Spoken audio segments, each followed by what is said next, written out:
Queridos irmãos, companheiros de vida que somos todos, habitantes desse planetinha azul, que tem a alegria de ser dirigido por um Espírito tão grandioso como Jesus. Eu queria agradecer de todo o meu coração a essa equipe maravilhosa que trabalha nesse centro, trabalha nessa casa, e que tenho a felicidade de participar desde muitos anos. Às vezes eu fico envergonhado, porque a Leia generosamente quer me colocar lá em cima, e eu não passo de um cisquinho aqui embaixo. Porque a rigor, nós que somos habitantes de um planeta de provas e expiações, somos espíritos muito comprometidos com os equívocos do passado e muitas vezes do presente, porque ainda não somos donos de nós mesmos, a ponto de termos controle sobre os nossos impulsos emocionais e podemos refrear em tempo qualquer tipo de agressão que fazemos aos nossos semelhantes. Então somos assim, espíritos que estamos trabalhando pela nossa melhoria, porque já entendemos a grandiosidade do trabalho de Jesus ao ter vindo até nós há 2000 anos atrás, para deixar esses ensinamentos que ainda estão esquecidos na grande maioria de nós. Nós nos dizemos uma pátria, Brasil, uma pátria cristã, e nós não sabemos o que significa ser cristão, porque nós não agimos como Jesus nos aconselha. Ele mesmo disse: se sois meus amigos, fazei aquilo que vos tenho ensinado, porque nada disse de mim, senão aquilo que o Pai me confiou. E a gente não sabe disso, né? A gente ainda vive atrás da correria do mundo material.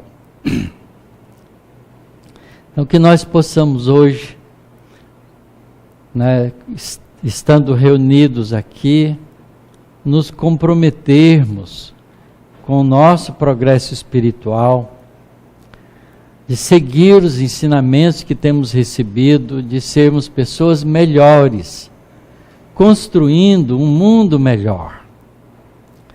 Porque o nosso mundo só será melhor quando nós formos melhores. Porque o mundo, se tirar os homens, ele é maravilhoso. A natureza funciona lindamente. E a intervenção humana, que é a intervenção nossa, da nossa inteligência, dos nossos interesses, é que faz o mundo ficar assustado como se encontra hoje. Então nós vamos dar continuidade ao nosso estudo e vamos deixar um tempinho para falarmos um pouco sobre Jesus. Então a lição que nós temos hoje do roteiro é uma lição de Jesus, que se chama Evangelho e Simpatia.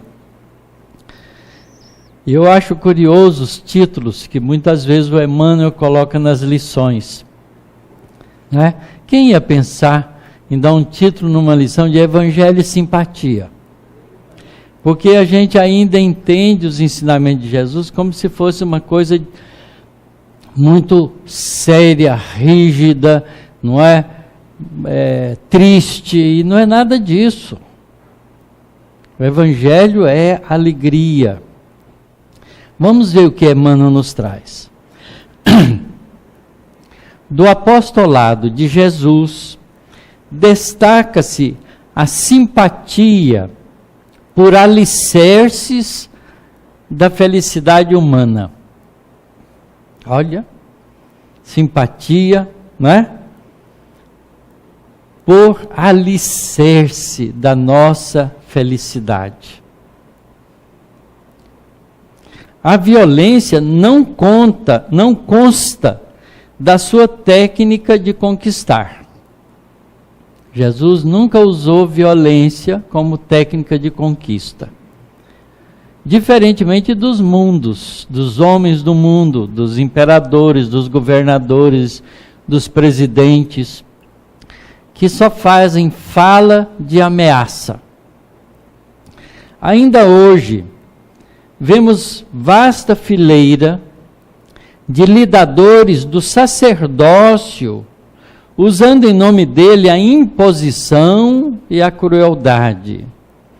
Todavia o mestre, invariavelmente, pautou os seus ensinamentos nas mais amplas normas de respeito aos seus contemporâneos. Jesus fazia convite. Quem quiser vir, aquele que decidir, era sempre convite, nunca, em nenhum momento, imposição.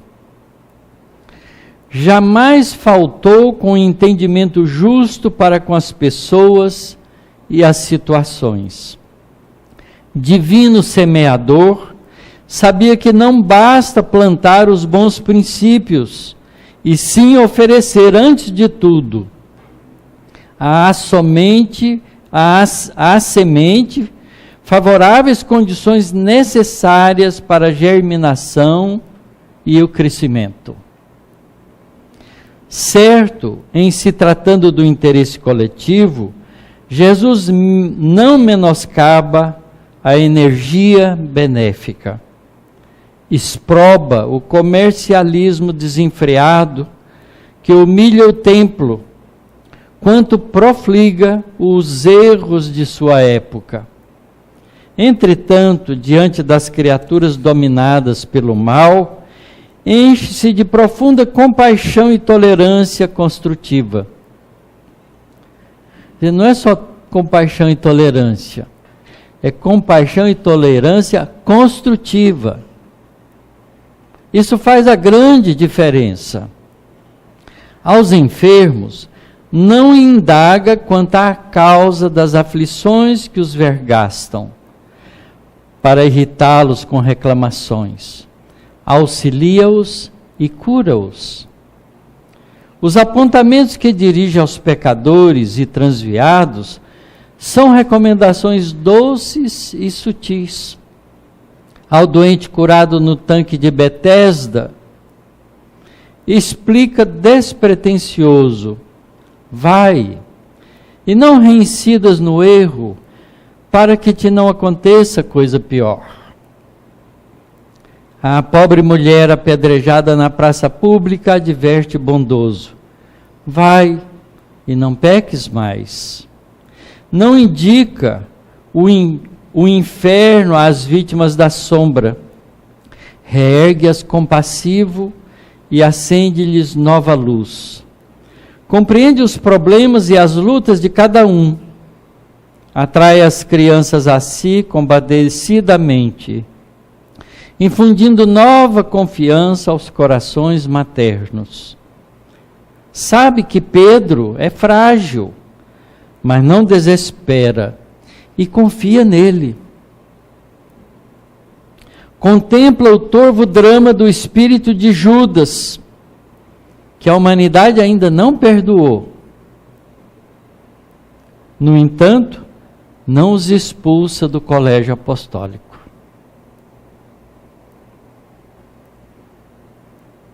A gente, quando tem um irmão que começa a dar problema aqui, a gente pede para ele não vir mais, porque ele está atrapalhando. Reconhece que a maioria dos beneficiários não se revelam à altura das concessões que solicitam, contudo, não lhes nega a assistência. Preso, recompõe a orelha de Malco, o soldado, que tem a orelha cortada por Pedro. à frente de Pilatos e de Antipas, não pede providências sucessivas de lançar a discórdia, ainda mesmo a título de preservação da justiça. Longe de impacientar-se com a presença dos malfeitores, que também sofreram a crucificação, inclina-se amistosamente para eles e busca entendê-los e encorajá-los. É o último ato de Jesus na cruz. A turba que o rodeia, com palavrões e cutiladas, envia pensamentos de paz e votos de perdão. E essa é a frase que ele diz para todas as pessoas que estavam ali à volta. Pai, perdoa-os, porque eles não sabem o que fazem. E ainda além da morte, não foge aos companheiros que fugiram. Depois de sacrificado, materializa-se diante deles, induzindo-os ao serviço da regeneração humana, com o incentivo da sua presença e do seu amor até o fim da luta. Em todas as passagens do Evangelho perante o coração humano, sentimos no Senhor o campeão da simpatia, ensinando como sanar o mal e construir o bem. E desde a manjedoura, sob a sua divina inspiração, um novo caminho redentor se abre aos homens, no rumo da paz e da felicidade, com bases no auxílio mútuo e no espírito de serviço, na bondade e na confraternização. É evangelho e simpatia, todo o tempo. É evangelho e companheirismo, amor, entendimento, que Jesus nos deixa como exemplo. E nós, que nos dizemos cristãos, nos aborrecemos por muito pouca coisa. A gente ainda não entendeu a grandiosidade desse Espírito que esteve conosco para nos mostrar a alegria de viver. E eu entrei aqui hoje e fui assaltado por uma alegria enorme.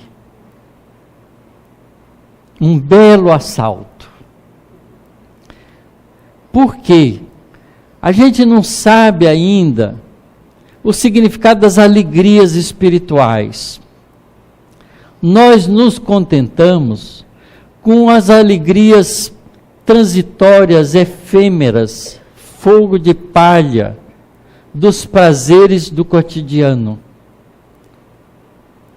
E por isso mesmo, por nossa falta e carência, como nós queremos viver esses prazeres que nos alegram o coração, a gente fica viciado neles. Porque como eles são efêmeros, a gente tem que repetir, repetir, repetir. Então a gente faz churrasco todo fim de semana, a gente bebe a cerveja todo fim de semana, a gente vê filme todo fim de semana, ou todo dia, ou toda noite.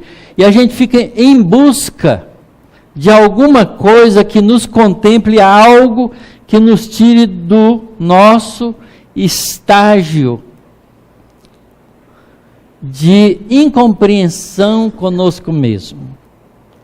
Porque a gente não sentiu ainda e nem sabe buscar direito as alegrias da alma.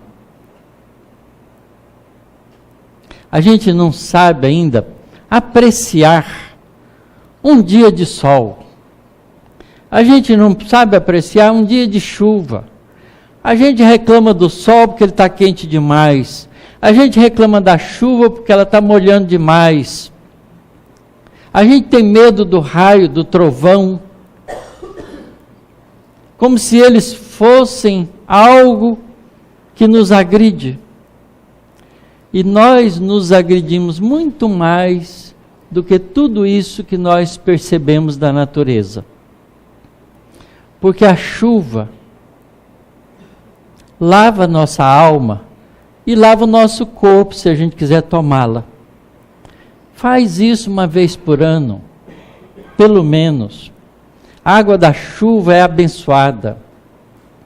Tome sol de manhã cedo, um pouquinho pelo menos, ou no final do dia, porque o sol é a energia que alimenta o nosso corpo. Para a gente poder aprender a pensar em Deus como o sol contínuo que alimenta nossas almas. A plantinha pequena, que está lá no meio da floresta, como a floresta, as árvores mais vetustas, grandiosas, faz sombra para ela, ela resolve mudar um pouco o seu meio de viver. E ela então, ao invés de fazer muitas folhas, ela estica o caule dela, cresce fininho até encontrar uma reste de luz. E aí absorve a luz e engrossa. E se torna uma árvore forte. É isso que nós devemos fazer como plantinhas ainda pequenas. Buscar as forças superiores da vida, que emanam do nosso Criador. E que tem como dispensador permanente para nós o nosso querido Mestre Jesus. E devemos absorver essa energia buscando isso, para que a gente se fortaleça, cresça, desenvolva e se torne capaz de realizar o trabalho da árvore grandiosa, que é tão importante para a vida biológica do nosso planeta. E a nossa atitude equivalente, como forma espiritual, é tão importante para transformar o nosso mundo num mundo melhor. Com alegria, com simpatia, com fraternidade, com compreensão, com abraço, com entendimento, que a gente é solicitado todo o tempo no cotidiano da nossa vida, na nossa casa, no trânsito, no trabalho, nas atividades cotidianas da vida, porque nós ainda vivemos um mundo triste, pobre, infeliz. São muito poucas pessoas da vida terrena que pode dizer que é feliz. São poucas, porque a grande maioria de nós compartilha, se não conosco mesmo, mas compartilha com parentes, com pessoas do nosso coração, que estão doentes, que estão frágeis, que estão aborrecidos, que reclamam da vida, que passam dificuldades, que casam, que separam, que deixam os filhos de qualquer maneira, porque ainda não aprenderam o significado de ser pai e mãe. Porque a gente é tão enganoso com as perspectivas da nossa vida, que a gente acha que fazer pelos filhos é dar instrução. A gente põe nas melhores escolas, paga os melhores seguros, faz qualquer negócio, desde que não exija da gente amor, compreensão, tempo, carinho, paciência. A gente prefere arranjar outro emprego para poder dar para os nossos filhos os bens materiais do que ficar com eles, viver uma vida mais simples, mas dar a eles calor, afetividade, carinho, atenção. E aí a gente vê o prejuízo dessa escolha mal feita na adolescência. Porque na adolescência o conflito espiritual aparece. Porque precisa. Aquele espírito que está criança tem que ser adulto, responsável por si próprio, com os novos moldes morais.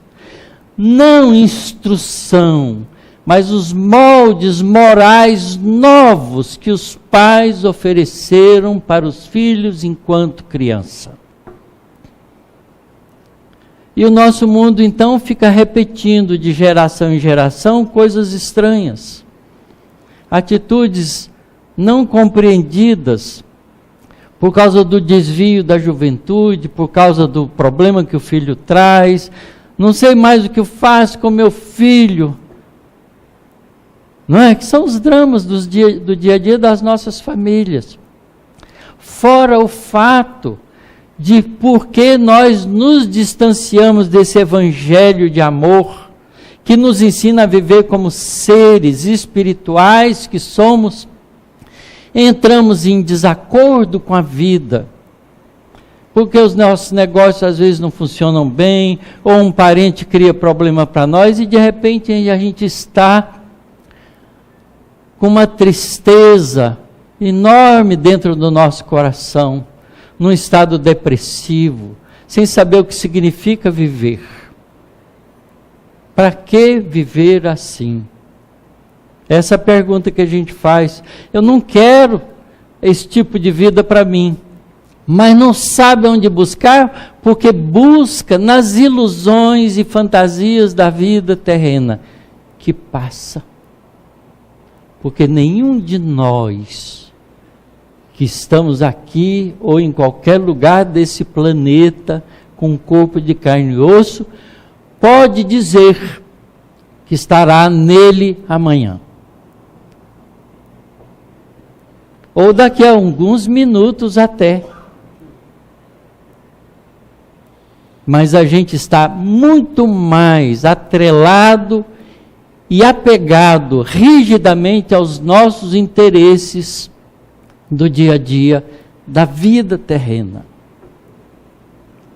Esquecidos que estamos, que Jesus veio dizer para nós, o reino dos céus não está aqui, nem ali, nem acolá, está dentro de vós, dentro de nós, porque o reino dos céus é tudo que Deus cria.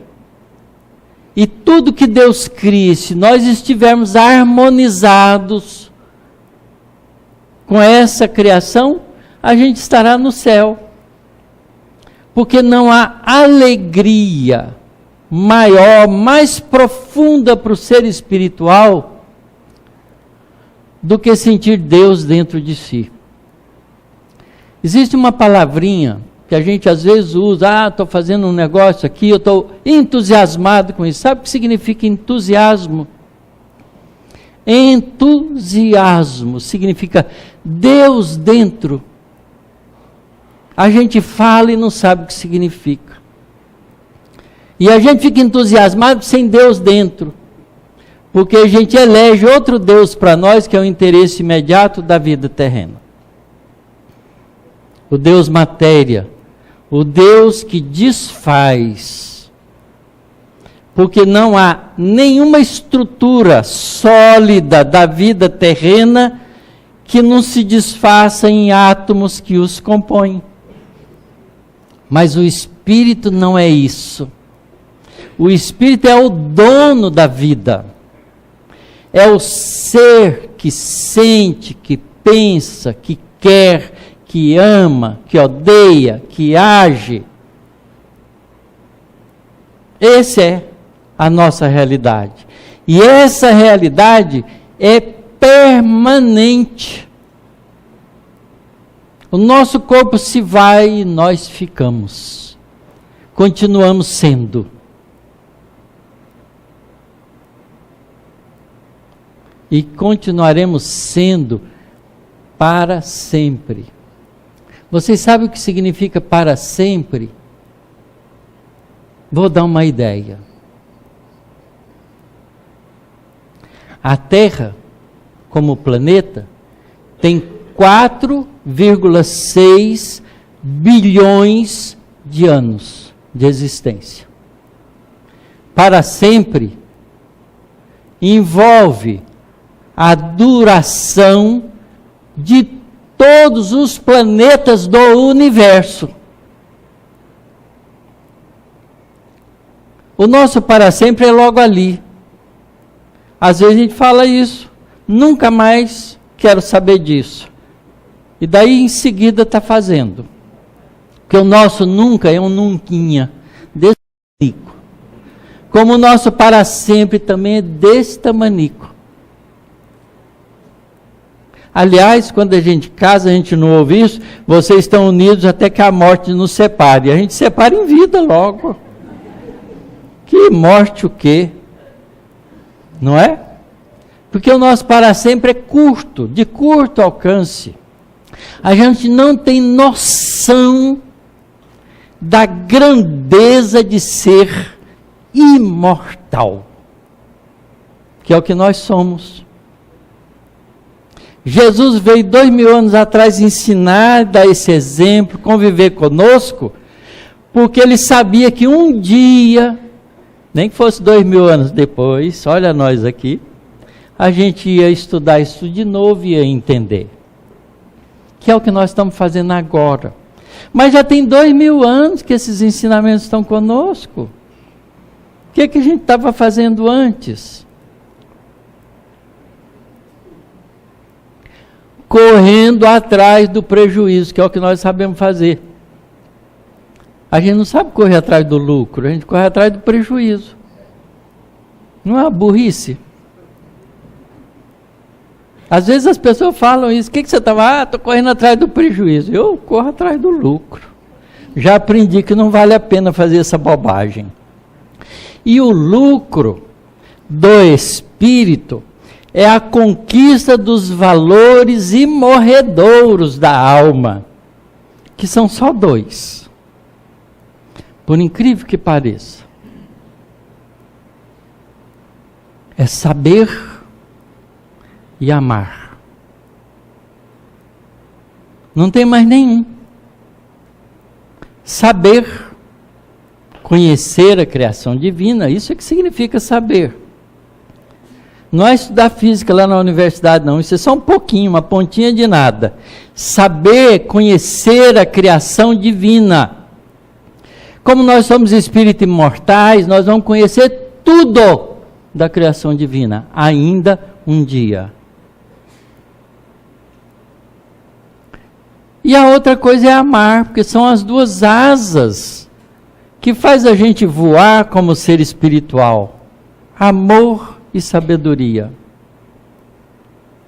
O resto é tudo material didático. Até o corpo físico. Às vezes fica preocupado, porque estou ficando careca, vou comprar uma peruca. Para quê? Quantos corpos você já teve? Você nem lembra mais deles, porque todos os anteriores estão desfeitos. Ah, mas eu tenho que zelar pelo meu nome. Que nome? Quantos nomes você já teve? Milhares de encarnação, cada um tinha um nome diferente. A gente tem que zelar pelo nosso eu interior. Porque é a única coisa que é permanente. É isso que Jesus vem ensinar para nós. Que nós somos espíritos imortais. Que nós somos criaturas divinas. Olha que título maravilhoso. Eu sou uma criatura divina. Sabe, os Césares, os faraós, queriam ser criaturas divinas, admiradas pelos homens. A gente tem que ser criatura divina, admirada por si próprio, pela honra de Deus ter nos criado e nos dar a possibilidade de participar com Ele de tudo da criação divina. Vocês querem ver como é maravilhoso? Eu vou falar desse Espírito um pouquinho, que é o nosso Mestre Jesus. Ele tem uma lição bonita que está no Novo Testamento. Aqui, isso aqui é uma Bíblia, viu, gente? Espírita usa a Bíblia também. Que é no fim do sermão profético, a vida eterna e o castigo eterno. Quer dizer, isso é tradução dos homens. Não tem nem castigo eterno, coisa nenhuma, mas tem a vida eterna. Aqui já tem um engano dos homens, porque não entende a alma. E ele fala assim, quando o Filho do Homem, Jesus se referia muito a ele, se igualando conosco como Filho do Homem, vier em sua glória, e todos os santos anjos com ele, então se assentará no trono da sua glória. A gente acha isso pomposo. Aí a gente pensa logo que o trono deve ser de ouro. Qual é o trono da glória de um professor que ganha mixaria para passar a vida inteira ensinando os outros? Senão a alegria de que seus alunos aprenderam. Olha que diferença. É esse trono que Jesus está se referindo. E todas as nações serão reunidas diante dele, e apartará uns dos outros como o pastor. Faz uma comparação. Aparta dos bodes as ovelhas. Na verdade é dos cabritos as ovelhas. Porque bode a gente só pensa no macho, né? E não é. É dos cabritos e das ovelhas. Depois a gente vai ver por que ele escolhe isso. E porá as ovelhas à sua direita e os cabritos à esquerda. Será que na criação divina, ovelhas e cabritos são diferentes? Por que separá-los? Então dirá o rei, que é o Mestre Jesus, que veio, né, como Filho do Homem em sua glória, e dirá o rei aos que estiverem à sua direita, as ovelhas, aqueles que se assemelham na comparação às ovelhas: vinde, benditos de meu Pai, possuí, imperativo, por herança o reino que vos está preparado desde a fundação do mundo.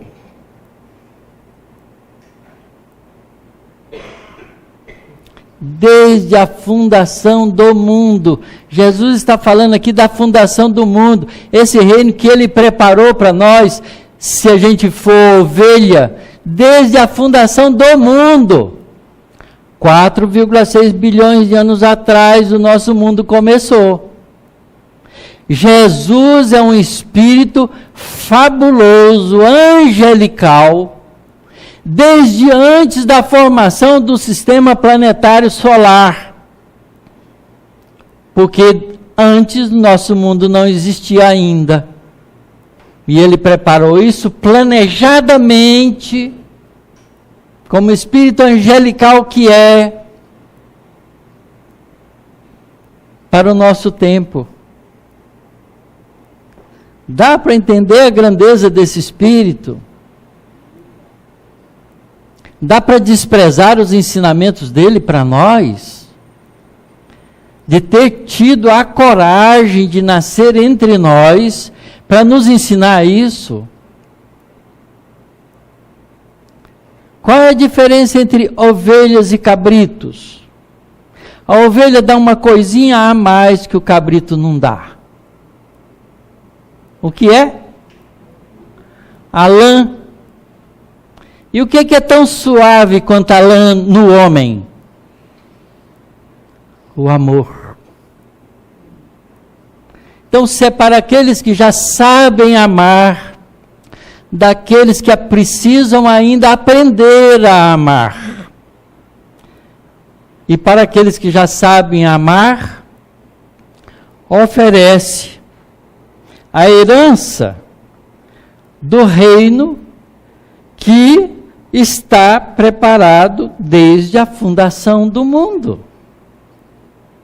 Olha como Jesus, nessa frase, nesse ensinamento, faz uma análise profunda profunda da gente em palavras simples, dizendo que é possível colocar um monte de gente, um monte de espíritos progredindo junto. Mas vai chegar um momento que uns progrediram muito mais do que outros, e que não dá para atrasar o progresso desses uns, que fizeram grandes esforços para conquistar esses valores, em detrimento do fato de os outros terem ainda a chance de continuar progredindo. Então faz uma separação.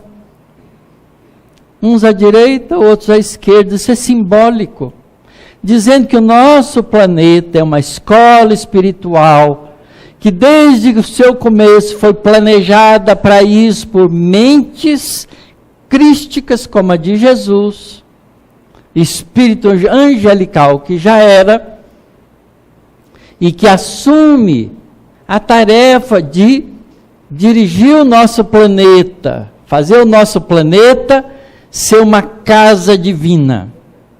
Há muitas moradas na casa de meu Pai. Ele diz isso para nós também.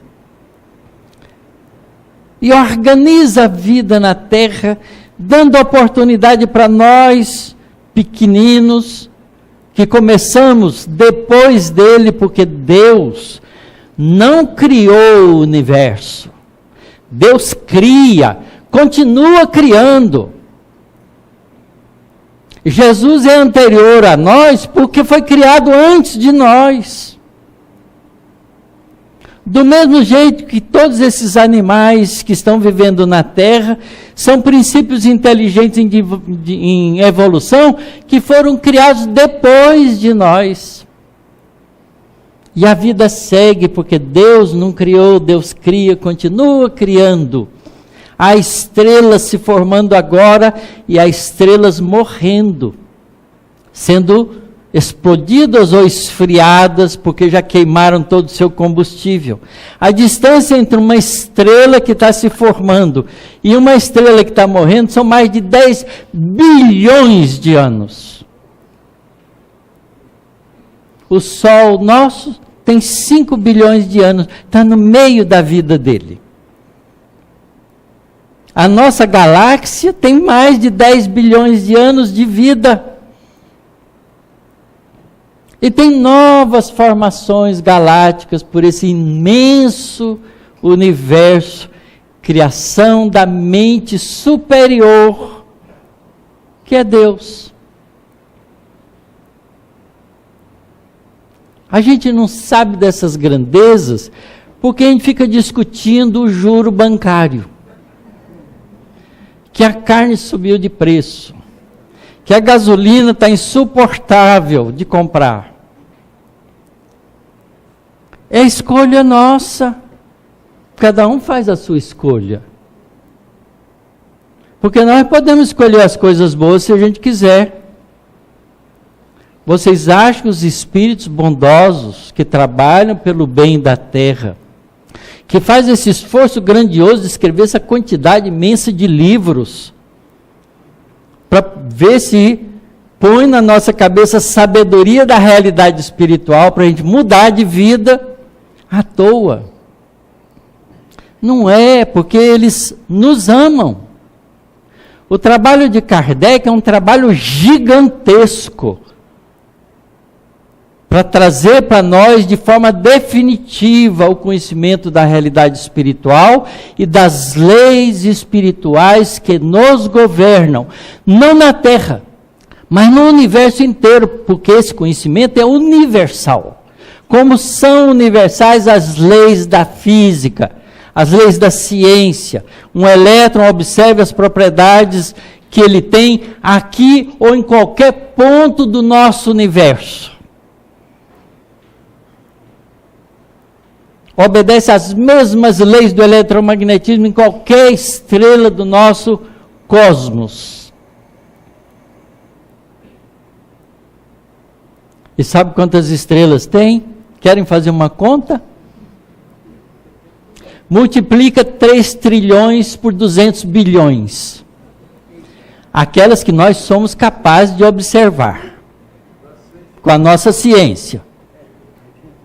Porque ainda há mais coisa que a gente ainda não é capaz de observar. Essa grandeza de Deus. Então, quando a gente fala assim, orar, é buscar nas forças superiores da vida, que emanam de Deus. Nós não estamos falando do Deusinho da terra, aquele que está pintado na Capela Sistina como um velho de barba, pondo o dedo na criação humana. É essa inteligência suprema que faz a Terra girar em torno do Sol há 4,6 bilhões de anos sem errar um segundo. Gente, nós precisamos acordar para a realidade espiritual. Evangelho e simpatia é uma lição preciosa para nós. Jesus não nos veio ensinar tristeza, veio nos ensinar que nós podemos partilhar da criação divina como Ele partilha. Vós sois deuses e podeis fazer o que eu fiz e muito mais. Para isso, sede perfeitos como perfeito é o Pai Celestial. Não é um recado importante? Mas a gente escreve assim na nossa agenda, não esquecer de pagar a conta tal amanhã. Não esqueça que você é filho de Deus. Não é? É nossa escolha que está errada. Por isso a gente fica doente, por isso a gente fica em depressão, por isso a gente fica trocando as coisas importantes pelas coisas quiméricas.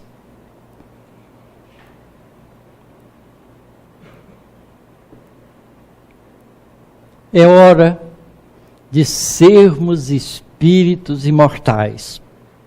Mas eu tenho mais uma liçãozinha de Jesus para acabar. Vocês não ficam bravos comigo não, que eu estou tomando o tempo de vocês. Jesus, no Evangelho de João, no capítulo 17, ele reúne com os discípulos e está se despedindo deles porque ele sabia que a ignorância humana ia crucificá-lo. E que por isso mesmo ele teria que sair de cena, porque já teria cumprido a sua tarefa, e voltaria para o seio de Deus, como a gente poderia dizer. Então ele reúne os discípulos e faz uma oração de Jesus pelos seus discípulos. Capítulo 17 do Evangelho de João.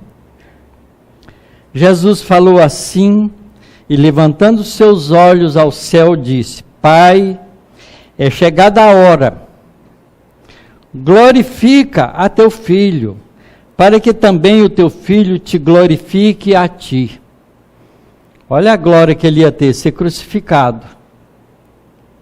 Assim como lhe deste poder sobre toda a carne, e para que dê a vida eterna a todos quanto lhe deste. Olha a missão de Jesus. Que coisa bonitinha está dito nessa frase. Pai, é chegada a hora, glorifica o teu Filho, para que também o teu Filho te glorifique a ti. Assim como lhe deste poder ao Filho, desse a ele, sobre toda a carne, sobre os seres humanos, para que dê a vida eterna a todos, quanto lhe destes. Quer dizer, todos nós somos dados a Jesus por Deus. Eu me sinto honrado, dignificado, por ter Jesus como o meu diretor espiritual. Vocês não sentem, não? A gente fica brigando por causa do diretor do Brasil, que é um de nós que só faz besteira por aí, ao invés de ser glorificado, sentir feliz, porque a gente está, com certeza absoluta, sob a proteção divina através de Jesus. E a vida eterna é esta. Ele vai definir o que é vida eterna. Que te conheçam a ti, só por único Deus verdadeiro, e a mim, Jesus Cristo, a quem enviaste. Palavra de Jesus para nós, descrita pelo evangelista João, que ouviu de ouvido. E aí continue esse trechinho que eu quero salientar para vocês. Eu glorifiquei-te na terra, quer dizer, cumpri o trabalho que me deste, tendo consumado a obra que me deste a fazer. E agora, glorifica-me tu, ó Pai, junto de ti mesmo, com aquela glória que tinha contigo antes que o mundo existisse. De novo, antes que o mundo existisse. É esse Jesus que nós vamos comemorar o Natal, dia 24. Encher nossa mesa de comida, bebida, tomar umas e outras e brigar entre família. Para comemorar o aniversário desse Espírito maravilhoso que cuida de nós desde sempre. Está tudo errado. A gente tem que mudar isso.